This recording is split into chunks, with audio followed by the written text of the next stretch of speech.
Good afternoon.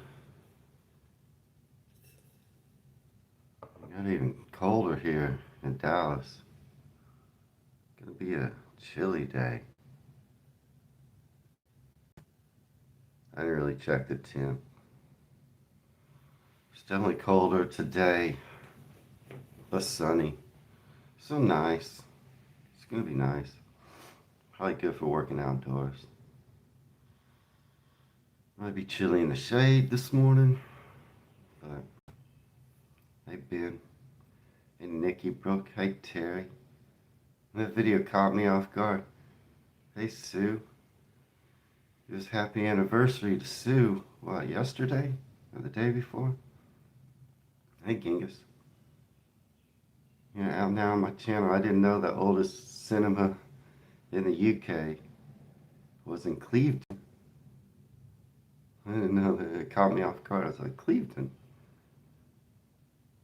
112 years old or something? And Terry said, never been. The video surprised you, Terry, huh? What's more surprising is that that place has been there 112 years and you've never been. What are you waiting for? Yeah, happy anniversary, Sue. I was wondering how long. 38 years. Wow. Yeah, it's a long time. Congrats, well done. Chapeau. I made it 15. I was married once. Ages ago. Let's see.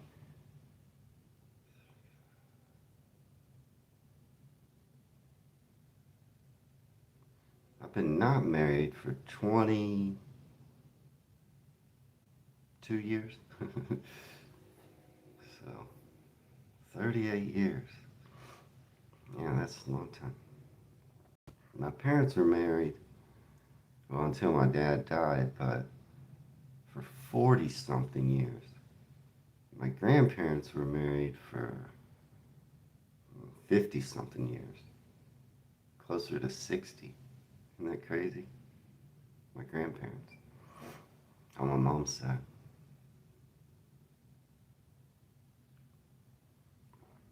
But yeah, out now the oldest cinema in the UK.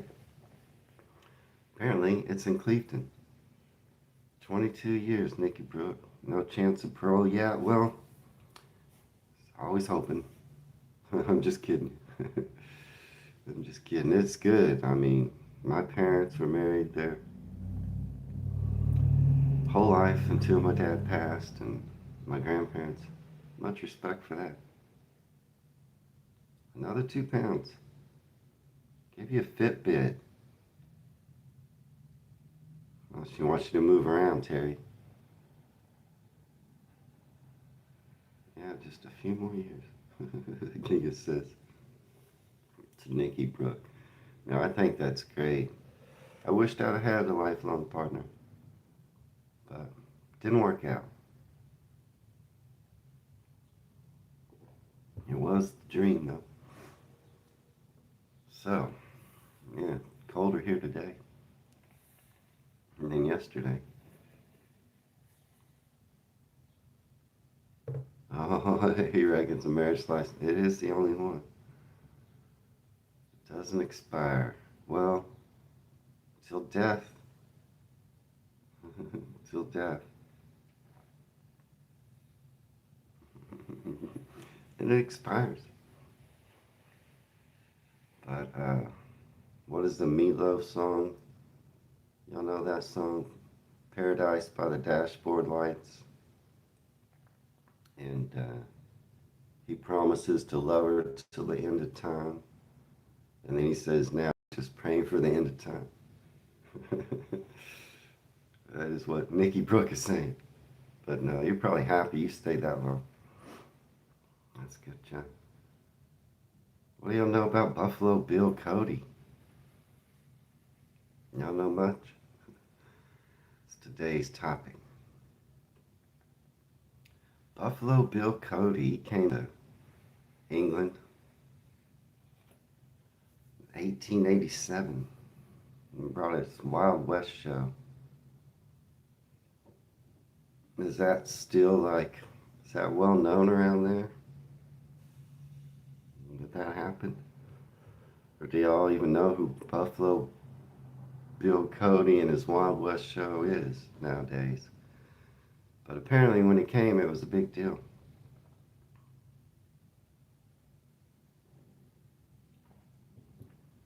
I'm still tired working all the time. You've not heard of him, Ben? I wondered. I asked Sage last night.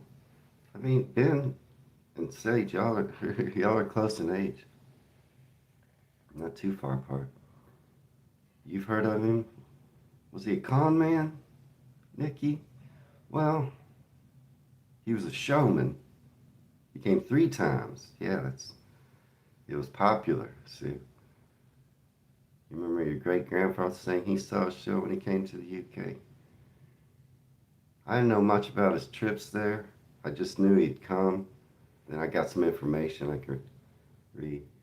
He's employed by the government to kill the food for Native Americans? Kill the food? Oh, to hunt buffalo? It might be true. I don't know, Kingus. I'm assuming buffalo. He's a buffalo hunter. Nikki, he was sort of a con man, I guess. I don't know a whole lot about him. I'll pull up from some information. He's definitely a showman, and probably willing to lie a little, or lie. I don't know. When you say con man, that means he's conning people out of money. I guess you could say his show was a con, but it was a show and people paid for it, so. But yeah, he probably was employed to, I wouldn't, well, I don't know. I don't know about the kill the food for Native Americans, but doesn't sound out of the question, Kingus. I wondered how much you knew about him. I mean, I don't know a ton about him myself. Let's read a little bit about him. His name was William Frederick Cody, Bill Cody. Annie Oakley was in the show, that's right. Now, Annie Oakley was for real. She could shoot like nobody's business. Annie Oakley was truly a skilled marksman, or markswoman. Yeah, she was in his show. So he was an American soldier, a bison hunter, and a showman. One of the most famous figures of the American Old West. He was born in 1846. He died in 1917. He founded his Buffalo Bill's Wild West in 1883. He took his large company on tours in the United States and beginning in 1887 in Europe. Let's see if he did any kind of buffalo hunting there's some, ooh. I don't know, there's a lot of information on here about him. I don't want to get too in depth, but it says, in 1869, the 23-year-old Cody met Ned Buntline, who later published a story based on Cody's adventures, largely invented by the writer, in Street and Smith's New York Weekly, then published a highly successful novel, Buffalo Bill, King of the Bordermen, which was first serialized on the front page of the Chicago Tribune beginning December 15th, 1869. Apparently, many other sequels followed by Buntline, Prentice, Immigram, and others from the 1870s to the early part of the 20th century. Okay, so this happened a lot. Yeah, that's right. Queen Victoria saw the show, Sue. That's right. I read that information. Okay, so I didn't know this. So this happened a lot with Old West people.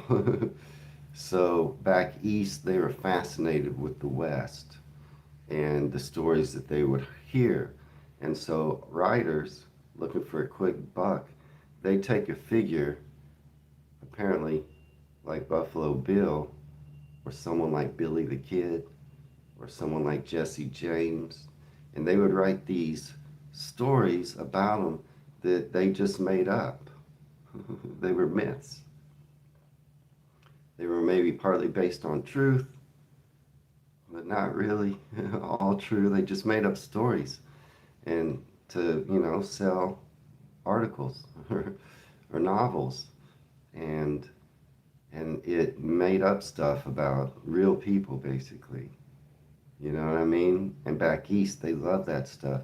So that's why you hear legends about, like, you know, Billy the Kid, and he was real and he did do some of this stuff. But then it might say, like, Billy the Kid killed, guns down 22 different people in gunfights. And Billy the Kid maybe killed like two, three, four, five people. You know what I mean? So they exaggerate. So that sounds like that's what happened in the beginning with Buffalo Bill. He did hunt buffalo. He was a soldier in the American Civil War. Now let's see. Well, it says he was refused service at first, but then I guess he joined. Okay, he returned to Army service in 1868. So not during the Civil War, they wouldn't let him join, but after. He was a chief scout for the 3rd Cavalry. He won the Medal of Honor, it says, in 1872 for documented gallantry. So this happened before this article came out. There was some stuff about him that was kind of cool, and then it just got blown up. So then apparently what I'm guessing he did was he capitalized on his kind of newfound fame. He received the nickname Buffalo Bill after the American Civil War when he had a contract to supply Kansas Pacific Railroad workers with buffalo meat. Cody is purported to have killed 4,282 buffalo in 18 months in 1867 and 1868. Cody and another hunter, Bill Comstock, competed in an 8-hour buffalo shooting match over the exclusive right to use the name, which Cody won by killing 68 animals. So they fought it to see who got the nickname Buffalo Bill. That's interesting. With another guy named Bill Comstock. Okay. So this made him semi-famous, and then they started writing about him. That made him more famous. And then he started a show called Buffalo Bill's Wild West.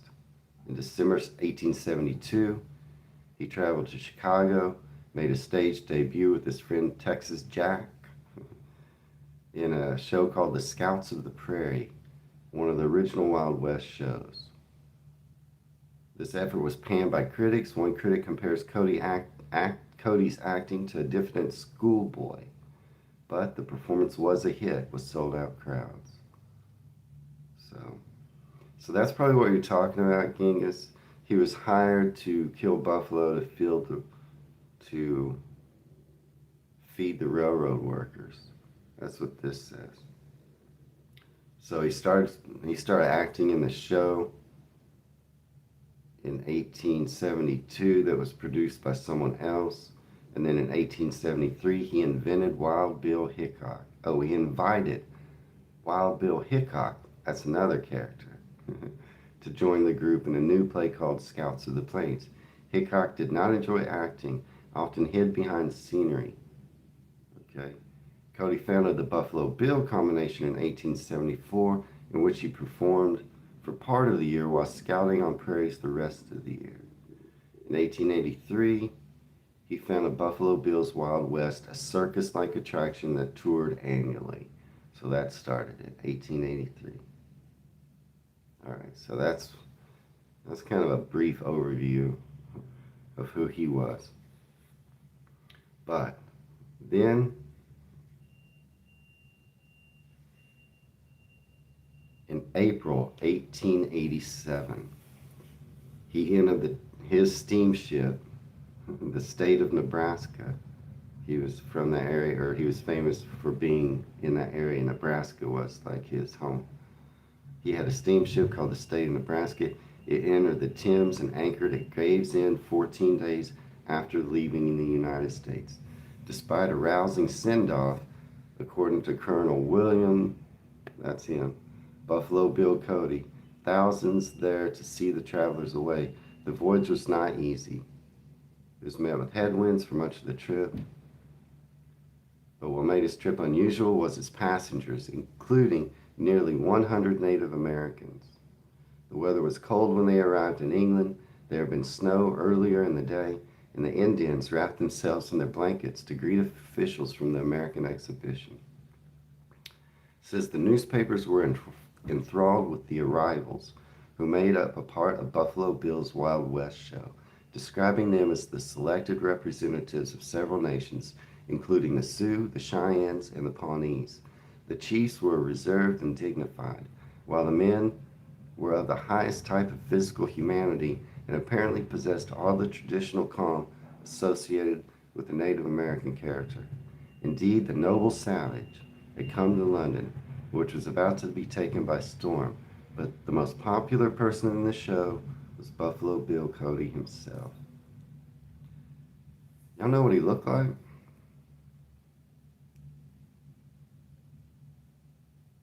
He looked like that.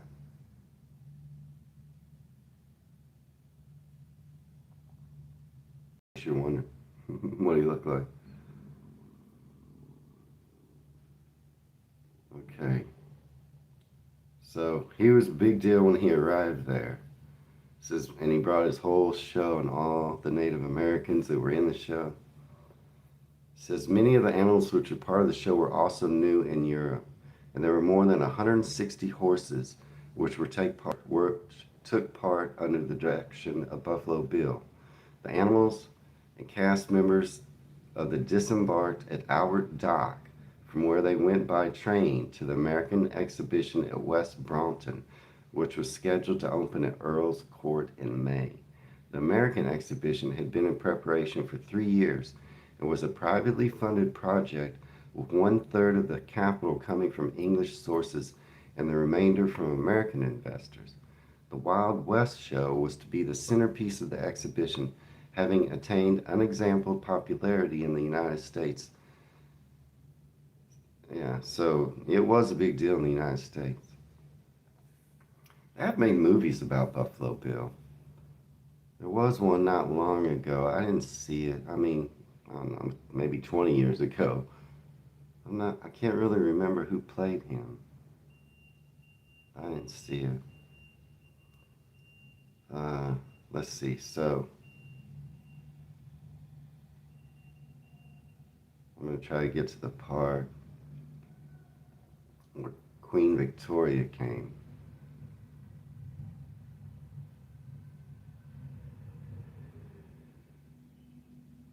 Okay. Trying to get to, I'm just scanning a little bit. Your great grandfather was a young boy at the time when he saw his Wild West show. You know, apparently it, it fascinated the people there. And I guess it was a big success. And that's just curious, I guess. The same way I guess the Wild West fascinated people on the east coast of the U.S., it also fascinated you. It says that it coincided in 1887 with Queen Victoria's Golden Jubilee celebration. The show featured cowboys and Native Americans in various acts that illustrated life on the American frontier, including buffalo hunts and horsemanship. They had some good horsemen in that show. The spectacle of the Wild West captured the imagination of the British public, who were eager to experience the excitement of the American frontier. The show included authentic performances by Native Americans and cowboys, which were both thrilling and exotic to the Victorian audience. That is true. You know, he did have top-notch talent, like Annie Oakley. He did seek out authentic. He tried to get Wild Bill Hickok, who was a similar character to himself in these shows, Oops, did you lose signal? Did you lose signal for a minute? I saw it said reconnecting. Did it get cut off? I don't know. But I was saying he had real talent in his show. These were good horsemen. These were good marksmen. Your great grandfather was a young boy. Okay, so he did go to different places in the UK. The signal's fine. I just saw on my screen it said reconnecting.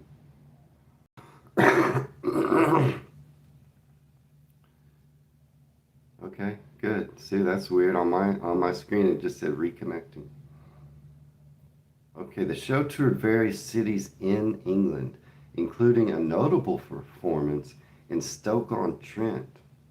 Okay, good. Let's get on that in, Adrian. Stoke-on-Trent in 1891 were set up a vast encampment and attracted thousands of spectators. The show was a military-style operation, complete with special trains and a portable arena that could accommodate large audiences. So like Sue said, he came multiple times. The first time, 1887. He was definitely there again at Stoke-on-Trent in 1891. His Wild West show even performed for members of the British royal family, including Queen Victoria, which further solidified its status and popularity in British society. That is pretty cool. It's kind of pretty cool.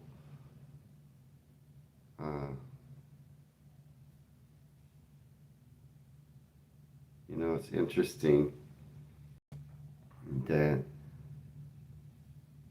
Queen Victoria would come. I wonder what she thought. You know, wonder what she thought. Seeing all that. So it says here, though the show went according to plan, although there was one remarkable event, as the American flag went past the royal box. This is the first time he came, it's talking about. Carried by one of the horsemen from the show, Her Majesty arose, bowed deeply and impressively to the banner, and the entire court party came up standing. The noblemen uncovered, the ladies bowed, and the soldiers, general, and all saluted. Needless to say, the Americans were overjoyed.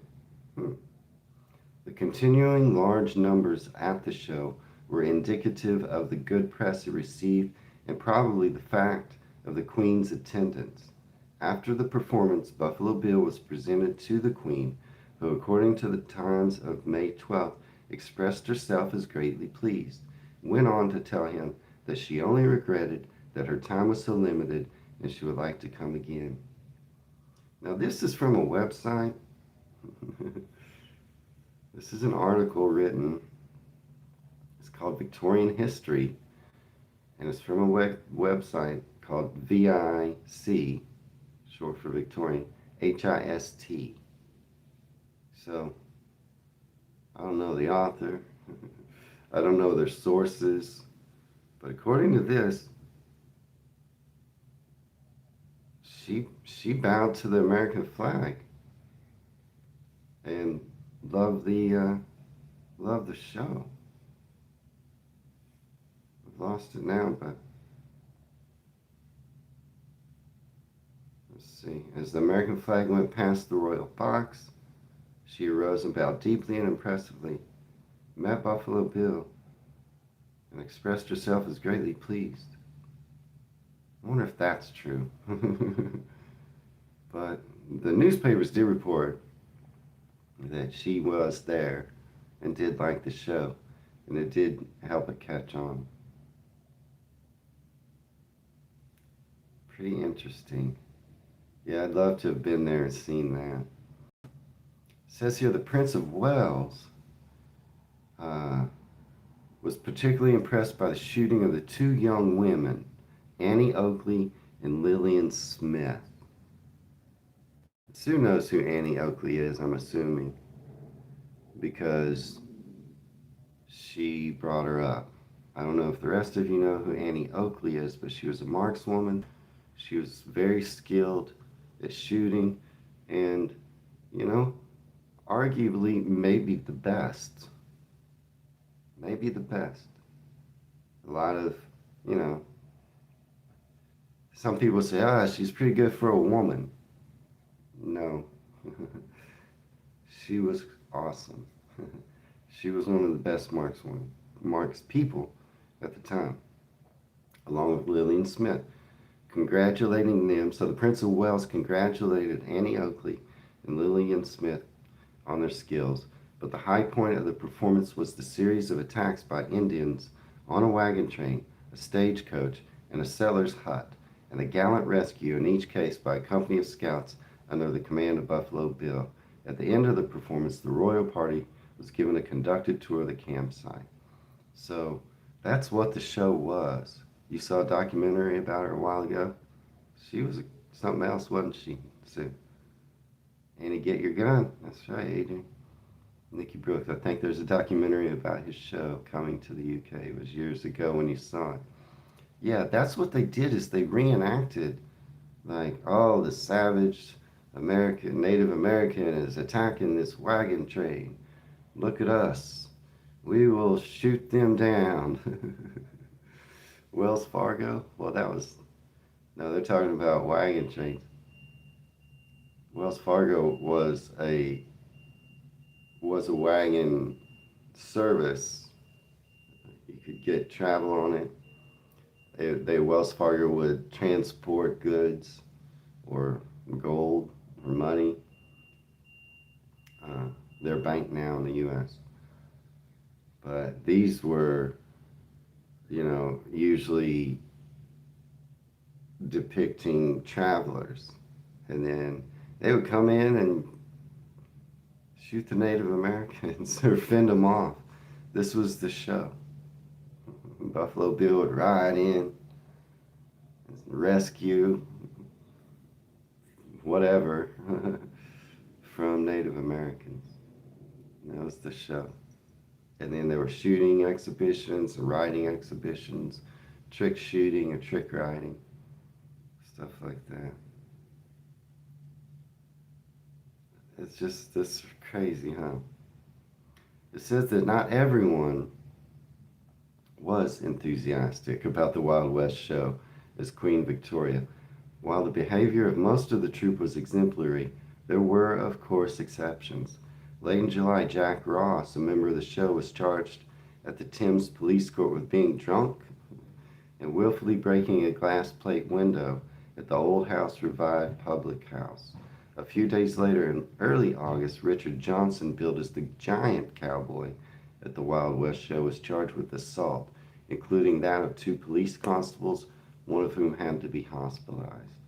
A more serious complaint was laid about the same time by an artist living near Earl's Court. He sought an injunction restraining the defendants, the Wild West show, from causing a nuisance of noise and smell.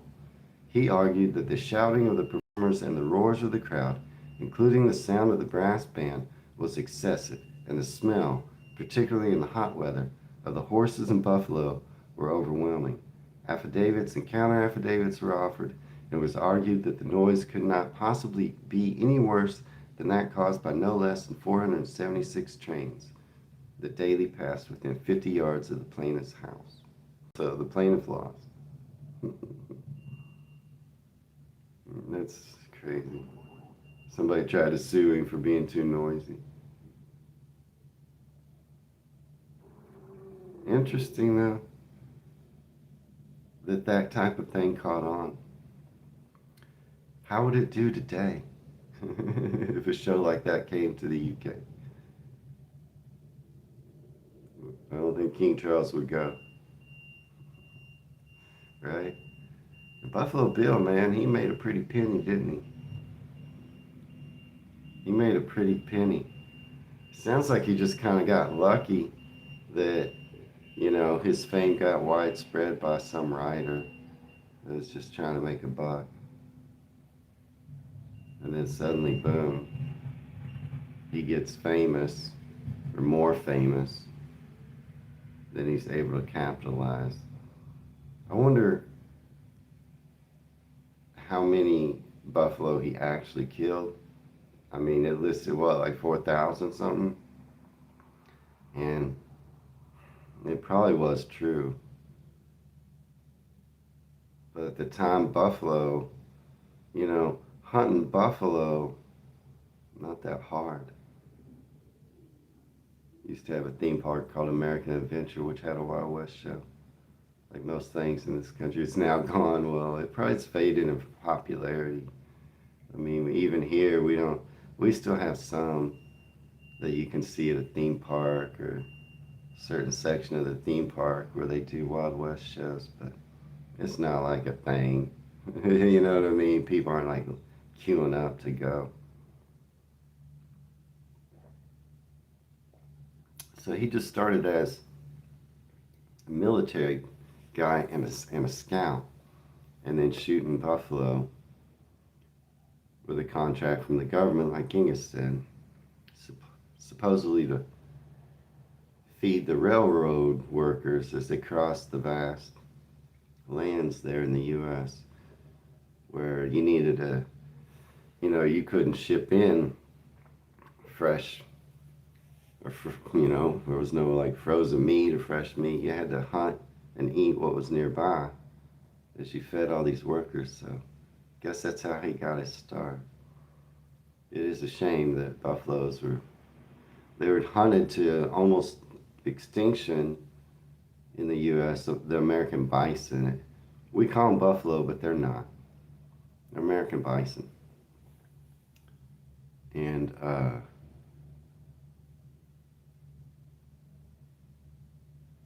they hunted them to near extinction because it was so easy with a rifle, and they always were herded together, a whole bunch of them, and they just graze in open pastures.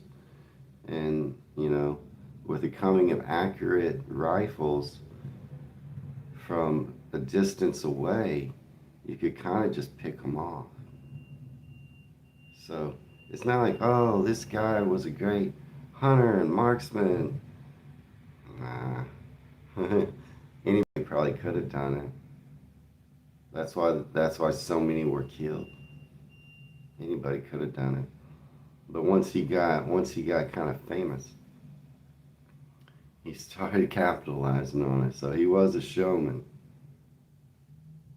And in the U.S., he was very popular during his day. It says the show toured Europe in 1889 and 1890. He even met Pope Leo the 13th. That is great. That is crazy that this guy, and he kind of, a character was made out of him by a writer, kind of turned him into a character, and then he just adopted that character. So in that sense, you were asking earlier, is he a con man? Kind of. He adopted this character that was made up about him, and he capitalized on it. But I guess he made his money legally. But I wouldn't have trusted him. That's what I'm saying, Nikki. He probably screwed some people over. I bet he wasn't paying these. I don't really know, but I doubt. I mean, maybe he treated his talent well. Maybe he didn't. I don't know. It does say that Queen Victoria enjoyed the show, meeting the performers. She did ask to see, like, let's see, requested a private preview. The Queen enjoyed the show, meeting the performers, setting the stage for another command performance. So they did two, I guess, the first time. Royalty from all over Europe attended, including the future Kaiser Wilhelm II and the future King George V. These royal encounters provided Buffalo Bill's Wild West an endorsement and publicity that ensured its success. So I guess the royals had a lot to do with popularizing this. They must have been interested, huh? Who was the first British monarch to visit the U.S.? Does anyone know?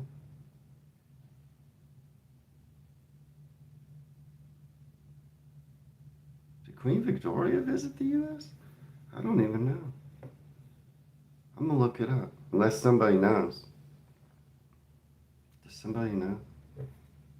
Who was the first? And did Queen Victoria visit the U.S.? I'm not sure either, Adrian. I'm looking it up right now.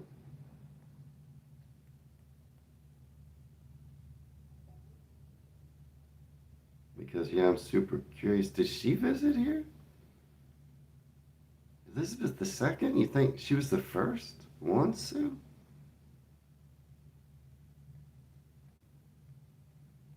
Seems like we all might should know that, but I never have really thought about it. Sorry, I'm kind of slow on what I'm talking. King George VI, Ben? You got it looked up? Yep, that's what it says. In 1939.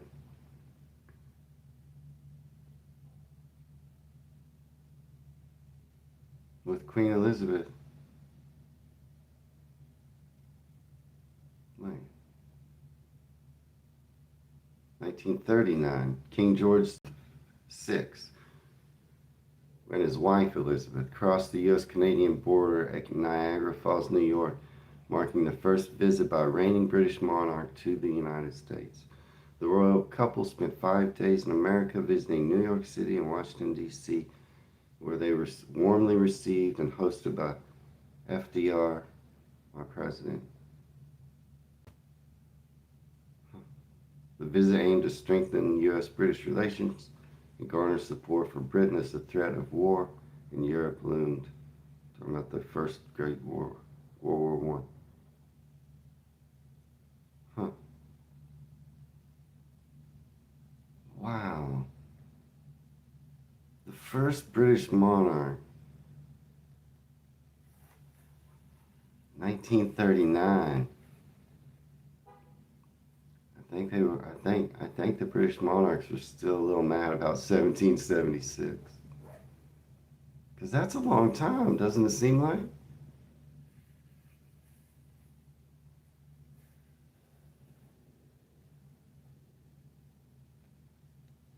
Yeah, it says King George VI. King is. But wow, huh? I didn't think that. I would have thought sooner, to be honest. Because well, I guess it was really around that time when we started building strong bonds with you. The late 1930s. We started kind of working together.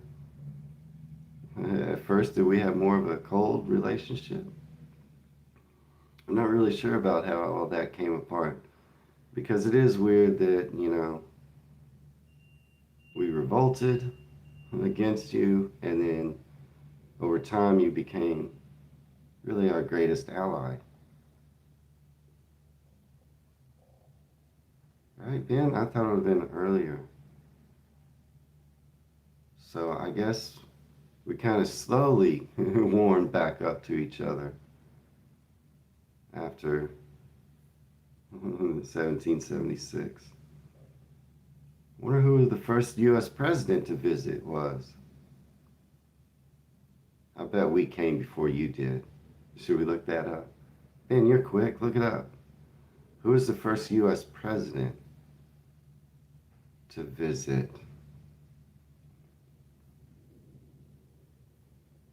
I wonder how America would be now if we didn't revolt. I don't know. Hi, Lorna Benson. Glad you're here too. Greetings from Dallas. Nottingham, huh?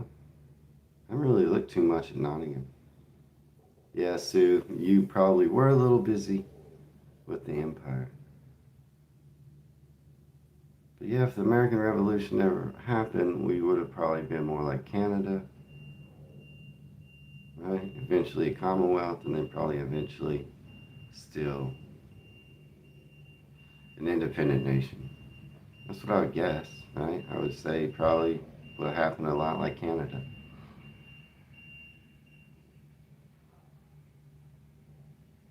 December 1918 by Woodrow Wilson. So a little sooner, we decided to, thanks Ben, we decided a little sooner to come over to the United Kingdom, but still 1918. So I guess we kind of had a bit of a cold relationship. And like Sue said, you were probably more concerned with the empire in those days than worrying about little old United States. But yeah, that is pretty interesting. Yeah, just after the First War. Yeah, okay, so that's right. Just after the First War, we came, and then just before the Second War, you came. So it was like wars that kind of made us go like, hey, let's shake hands. But obviously, the back to Queen Victoria, she was fascinated by the Wild West. So, you know, I guess it wasn't totally a cold relationship. But I guess wars really brought us together as allies to finally be like, okay, let's work together. We have the same goals in these wars and in general. So, yeah, that's interesting. I'm gonna, let's see, out tomorrow. I'm not really sure what. It's kind of my talk about Buffalo Bill, unless y'all got something else. Yeah, I'll get something out tomorrow. I'm not exactly sure what. I have things recorded, I just need to edit. Still road construction going on outside. I was wondering where Davyverse is. He's crossing Route 66 right now. I was wondering if he might join the live stream today. He's not making very good time. Dick Turpin and the other highwaymen, Ben, I don't know a lot. I know, I know just that. He was a highwayman. And I know that his ghost haunts in York as well as other places. Does Dick Turpin also haunt the Jamaican Inn? I think he might. There's a couple places. But outside of that, I don't know a lot about him. Tell me something, Ben. Was he a bit of a Robin Hood type figure? Popular with the common man? Don't know. Okay, that's what Ginga says. Robin Hood, the true man. That's what I thought. But okay, so cursory, topically, that's what I know. I thought he was kind of like a Robin Hood figure. But I don't know any tales of like, you know what I mean? I don't really know the stories. Maybe I should, huh? Maybe I should check him out. But I've always just kind of heard of him as a highwayman. I kind of thought knew that he was kind of popular with the people. Maybe like a Robin Hood figure. Over time, people have kind of changed him into a hero, right? That's what happens. At the time, he was just considered a dangerous criminal. Did he do some cool stuff though? Like Billy the Kid? He did escape all the time. They couldn't keep him in. Billy the Kid got captured a couple times. They couldn't keep him in. He always escaped. usually with help, because Billy the Kid, he was a congenial fella. He was charming, and people liked him. But he didn't kill as many people as they said. But he still was a dangerous man. But they couldn't. Did Dick Turpin? Did he escape a lot or stuff like that? Right on Black Best of York. Remember Turpin right on Black Best of York? See? Agent says your great grandfather stood on a ship bound to America but got caught and sent back to England. Oh no. Yeah, well, a lot of people have claimed to be Billy the Kid, Nicky. A couple of people. Uh, I mean, he did die eventually, but the truth probably is that Pat Garrett shot Billy the Kid and killed him. Sheriff Pat Garrett was hired by the governor of, I believe, New Mexico to hunt down Billy the Kid, and he found him. I don't believe in New Mexico, maybe near the border. I don't know. Pat Garrett found Billy the Kid and killed him. But then later, stories came about that, oh no, he didn't. He let him go, and Billy promised to go because they knew each other. And the probably not true myth is that Billy let him go, or Pat let him go, and Billy moved off and lived his life out. Less of a criminal than the Earps. Yeah, I don't know. All those people, there's a lot of myths about them mixed in with some truths. But they were all criminals. They all broke the law. Matthew. But it's hard to decipher what they did that was true or wasn't true. And yeah, a few people claim to be Billy the Kid later in life. One guy that was buried here in Hyco, Texas, he claimed that he was Billy the Kid, and a lot of people backed him up and said, yeah, this guy, I can't remember his name, but he's buried in Hyco, Texas, not far from here. He lived his life out, claiming to be Billy the Kid, and then somehow they dug up his bones, and I don't know how. They had familial DNA, I guess, from relatives of Billy the Kid. I don't know exactly, but they discovered that guy in Hyco, Texas. He wasn't Billy the Kid.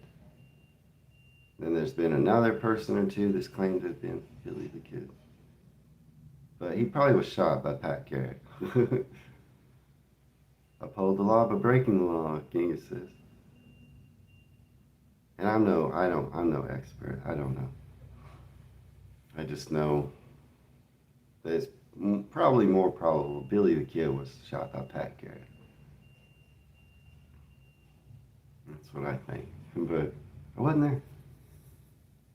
A lot of these characters, like Dick Turpin, they gain popularity somehow, Stories get told maybe about them, true or not true, and they start becoming popular.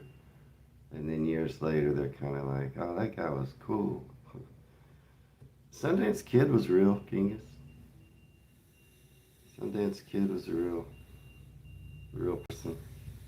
You seen the movie Butch Cassidy and the Sundance Kid? I don't know how much of that movie's true, but I do know those were real people. But the Old West was fascinating. And still, even now, I mean, I would consider Tombstone about the Earps.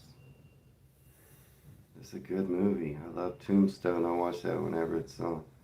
Doc Holliday. He was a dentist. Doc Holliday. Doc Holliday was rich by family and grew up back east. Doc Holliday did. He was an educated man and a dentist. That's why his name is Doc. He was he went to dentist college or whatever. He was trained. His family had money.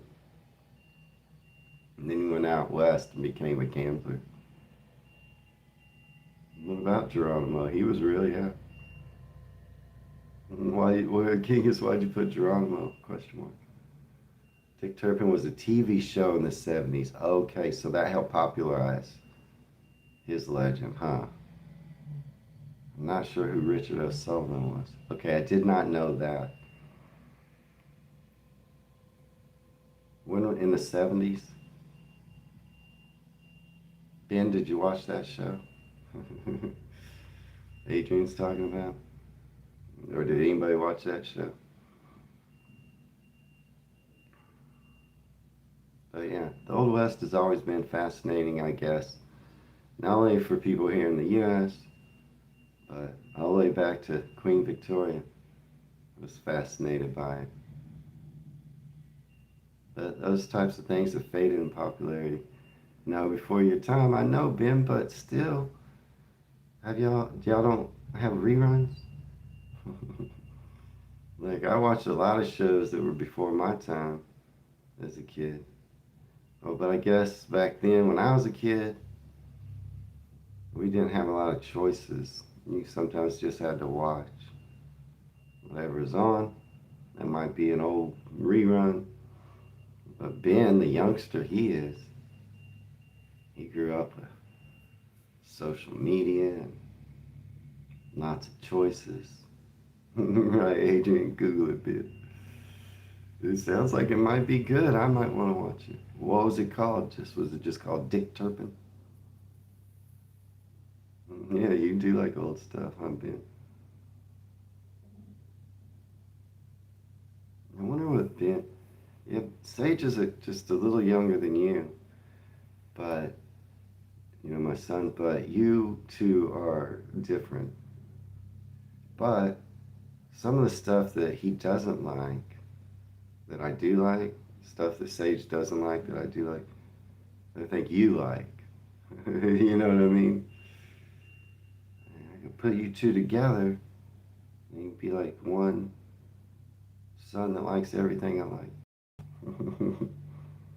There's also a poem about Dick Turpin's ride. Okay.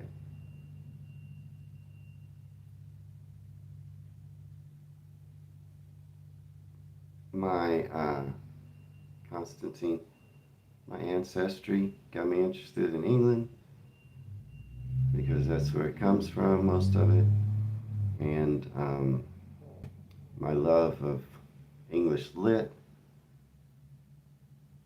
Those are the two things that got me interested in the UK, not just England. My ancestry is English, but my love of British authors got me interested in the UK. Back to mainly starting with me looking up Robert Louis Stevenson as a kid. Where's he from? Edinburgh. And then later in life, more authors, I'm like, oh man, they're so great. And now my 10-pound note's been confiscated. Yeah. My 10-pound note was confiscated yesterday by Sage. I no longer have it. It's got Jane Austen on that 10-pound note that I was showing y'all yesterday. And then Sage is taking it. He loves Jane Austen, and he's also a big fan of the UK. And so it is now in his possession, and I don't think I'm ever getting it back. Oh well. I'll get some more when I come, but they probably will have an animal on it and not Jane Austen. Guildford is beautiful. That is where my family, my I think it's only 3 grades. Seems like you should be full of like 4 grades. But it's my great grandfather from Guilford. What's cycling like in Texas? Pickups rolling coal at you all the time? Well, I mean, you just have to pick where you cycle, Matthew. Yeah, you don't want to be in busy traffic, but there's some good cycling in Texas. It's mostly flat. I mean, we do have mountains out west, and we do have hills in central Texas. Where I live, it's mostly flat, so easy cycling. Uh, yeah, you don't want to ride on the highway or anything. You stay on side roads or beautiful country roads, and there was some nice cycling. Where I live at, North Texas, it's prairie lands and flat lands, and it's not the most scenic. It's mostly open prairie, like what you see in a western. That's what's outside Dallas. It's flat lands with brushy little scrubby trees here and there.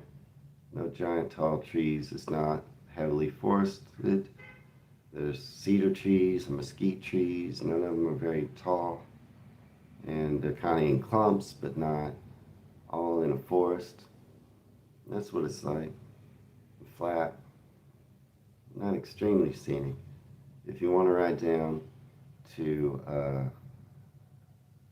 the hill country of Texas, or if you want to go to the East Texas piney woods, it's more scenic for cycling. And the hill country, it's more of a challenge, which I enjoy. That's why I want to cycle in Wales. But I used to live in Molesley, Surrey, Lorna Benson. I haven't really seen that. But I am going to go to Guilford. Well, I've ridden in the Colorado mountains, in the Rockies. I've ridden in the Appalachian Mountains. So, yeah, they're going to be more challenging than Texas, but they're not going to be anywhere near as challenging as the biggest inclines I've taken. Yeah, somebody was telling me, like, that's too far to ride in one day to Somerset Circle. Like, you can't do that. It's too much. Yes, I can. I already looked it all up. I know what my boundaries are. I can ride that Somerset Circle in one day and stop. I can't stop for long, but I can stop for 20 minutes at a time and look around like Wells, or maybe stop for an hour at Thatcher's, and I can still make that. Now, when I get to Cleveland, I may just stop there and and arrange to be picked up and taken back to Bristol. I don't know. Or if I decide I want to goof around too long on my travel, that I can't make it all the way around, then I'll call to be picked up by an Uber or something. But in general, I know for a fact I can make that Somerset Circle no problem. Have you ever heard of the Tour de Yorkshire cycling race? I haven't heard of it, Nikki Brooke. It's not a big thing. It's not, maybe it's a European tour, not a world tour race. Yeah, big. Yeah, I'm in cycling shape. I can ride. I don't know, Genghis. I don't know. I probably could look it up somehow. There are records. But I don't know it. It's within the borough of Elmbridge, mostly, not far from the Hampton Court. Okay, I know where Hampton Court Palace is. Okay. I mean, I know where Surrey is, but I'll look it up. Lorna Benson. Is it beautiful there? I'm right up Box Hill in Surrey. Now it's going to be fun. But yeah, I like a challenge. The real challenge for me when I'm cycling in the UK is going to be in Wells and in the Lake District. That's going to be the most challenging cycling I'll do. And I know for a fact, when I'm riding in Wells, I won't be able to go long distances. That'll be more about challenging myself uphill. But I won't be able to go very far. I know that. But on flat surface, if I have to ride 100 miles on flat surface, it would tear me up, but I could do it. I can do 50 miles on a flat surface pretty easily at my own pace. 100 miles also at my own pace. But I've ridden from Texas to Kansas before. And that's a bunch of 100 miles. So, I'm in cycling shape. I'm looking forward to Wells. But of course, anything can happen. You can hop on your bike and throw out. You're going to hurt yourself. You're going to injure yourself, pull muscle, and the whole thing's over. And no more cycling for me in the UK. Sometimes I've injured myself doing not much. Just all of a sudden, you ripped something. So that can't happen, and then change of plans. No more cycling. But I'm going to attempt to challenge myself on there. But yeah, I'm going to wrap things up. Good to see everybody today. Who would go see Wild Bill? If he was still coming around. Anybody?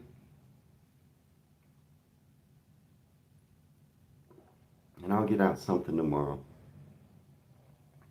on my channel, but I don't know what yet. I think it might be the Cheltenham Festival horse race. I reacted to that. I've already seen it. Yeah. Terry, look for... These are kind of expensive, Terry. But I think you should, if you were going to try to cycle for weight loss, look for what's called a recumbent bike. They are kind of expensive though, so that might be troublesome. But a recumbent bike is where you sit down in like a regular kind of a chair. It's not just a bicycle seat, it's kind of like a chair seat. And you pedal with your feet out in front of you, like this, instead of being on top of your pedals. And it's less stress on your whole body. But I do think they're pricey, and that could be a problem. Bikes in general are getting more and more expensive, but you can buy a cheap regular bike. I don't know if you can buy a cheap recumbent bike. I think that's what they're called, though. Yeah, get a bike, Genghis. It's good exercise. And you can do as much or as little as you want on a bike. You know what I mean? You can take it easy. You can take it hard. It's better on your joints, too, I think, than running. My cousin cycled from Rome to Wiltshire last summer. Yeah, if you're a keen cyclist, recumbent bikes are a bit dangerous in the UK. You aren't nearly as visible. Okay. Well, if you're not near, I guess, doesn't matter. Visibility doesn't matter to what country you're in. We do not see as good in the UK as we do in the US. But that's probably true that they aren't as visible. Maybe your roads are too tight for, I don't know. I mean, come on, y'all. Anybody should be able to see anybody on any kind of a bike. Right? They should be able to. It doesn't mean they do. But yeah, Terry, you could get a cheap regular bike. You probably can't find a cheap recumbent bike. You know, the roads don't have the sight lines. Well, but they don't have the sight lines for anybody. I'm just saying, I guess it's true. It's a little less visible. But come on, open your eyes. You can see, I don't know, you can see much smaller things in the road, can't you? An old work colleague cycle from Land's End to John O'Groats. Not the drunk drivers. Well, they probably can't see anyone on a bike if you're in heavy traffic. I mean, I'm sure it's true. Recumbent bikes are probably harder to see, but being as a cyclist, I'm just going to say that if you could see a regular cycle, you should be aware enough a driver to see a recumbent bike.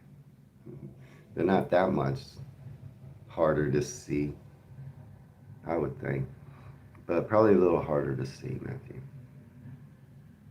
But yeah, you should be, right, Matthew? But that doesn't mean you are. But I'm just saying, if you're the type of driver that's going to be like, oh, I didn't see that recumbent bike and I ran right over him, well then you're probably the same driver that would say, oh, I didn't see that regular bike. You're just not paying attention, right? But I could see they might be more dangerous.